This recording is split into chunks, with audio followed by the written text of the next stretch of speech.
ফাঁস থেকে নামাইছে কে? আমি নামাইছি, আমি আবার ধরে নামাইছি, আমার সাথে আরো 2-3 জন রয়েছে। ও ফাঁস দিছে কোথায়? ওই যে ওই জায়গায় দিছে। ঘটনা কি হয়েছে? একটা ছেলে আইছে, ঘরের কথা হেলা কইছে, হ্যাঁ আমার কথা আমি যে জায়গায় কাজ করি এই জায়গায় কইছে। তে নিজের একটা মান সম্মান জানা ভাই। বাচ্চা কাচ্চা আছে? না বাচ্চা কাচ্চা নাই। আপনার শ্বশুর বাড়ি কোথায়? গরিপুর ময়মনসিং। আপনাদের বাড়ি? আমার বাড়ি গরিপুর ময়মনসিং। ওনার ওয়াইফ কি ফাঁস লইছিল? জি জি। তো কেন ফাঁস লইলেন আজকে আপনি? এর যন্ত্রণাতে আমি ফাঁস লইছি আজকে। যন্ত্রণা কি? কি নিয়ে যন্ত্রণা? সব সময় কার্য করে মারধর করে আমার। পরশু দিন কেউ মনে মাসে যেভাবে ফেলাই, এরা তো শুনছেন, এরা তো সবাই আমার দোষ দিছে। আমি কি কেউ কইছি? আপনি নাকি এখান থেকে পালাইয়া চলে যান, কারো না বলে চলে যান। আমি গেছি আগে, কিন্তু এরা আবার নতুন করে আইছি বাড়ির দিকে। আমি এনতে ফালাই আর যাই নাই, আগে গেছি কিন্তু এনে আর যাই নাই। হ্যাঁ 2বার নিজেকে ফাঁস লইছে, আমি তারে না করছি ফাঁস লইবার লিগা। হ্যাঁ কয় আমি থাকলেও মরবো, আমি গেলে মরবো, তা আমি আমি আমি মরা যাই গা। বিষয়টা হলো কি, একজন আরেকজনকে ভালোবাসা প্রমাণ দিতে গিয়ে মানে এ চাইতেছে এ মারা যাইবো, এ চাইতেছে এ মারা যাইতো, মানে মৃত্যু এত সোজা যে মরলে আবার দুনিয়াতে আবার আসতে পারবো। আপনার বাবা মাকে ফোন দিলে আসবে? এই ফোন দিছিল না করে আইবো না। এখন আপনি গিয়ে সংসার করবেন? না আমি আর সংসার করতাম না। আপনি ফাফি আর কি হন?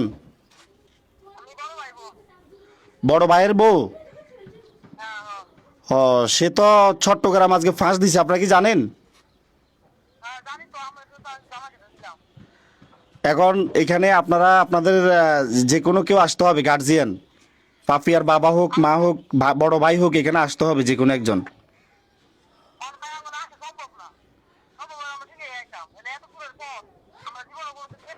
এখন আমরা যদি মেয়েরে এখান থেকে পাঠাই দিই, আপনারা রিসিভ করবেন? মেয়ে যদি আবার পথে থেকে পালাই যা? আচ্ছা ঠিক আছে, ধরেন কথা বলেন। হ্যাঁ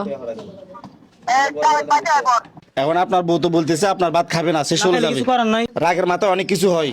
এখন তোমার আমরা দায়িত্ব দিলাম, এই তোমার বউকে ডাইরেক্ট সরাসরি তুমি বাড়িতে নিয়ে দিয়ে আসবে, ঠিক আছে?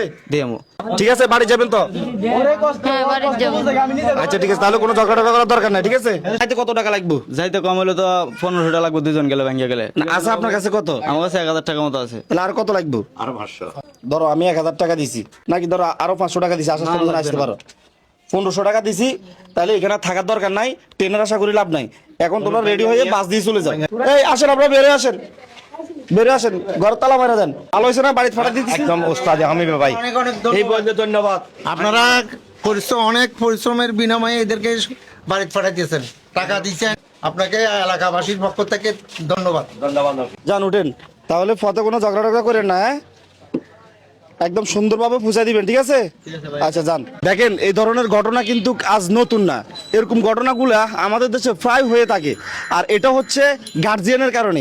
আজ আপনারা দেখছেন মেয়ের গার্জিয়ানকে আমরা ফোন দিছি, বলতেছে আমরা যাইতে পারবো না, অথচ দেখা গেছে মেয়েটা এখানে পাশ দিয়ে মারা যাচ্ছে, এটা তাদের কিছু যায় আসে না। যেন প্রত্যেকজনের গার্জিয়ান সতর্ক হয়, এই জন্য আপনারা ভিডিওটা বেশি বেশি করে শেয়ার করবেন। সবাই ভালো থাকবেন, আসসালামু আলাইকুম।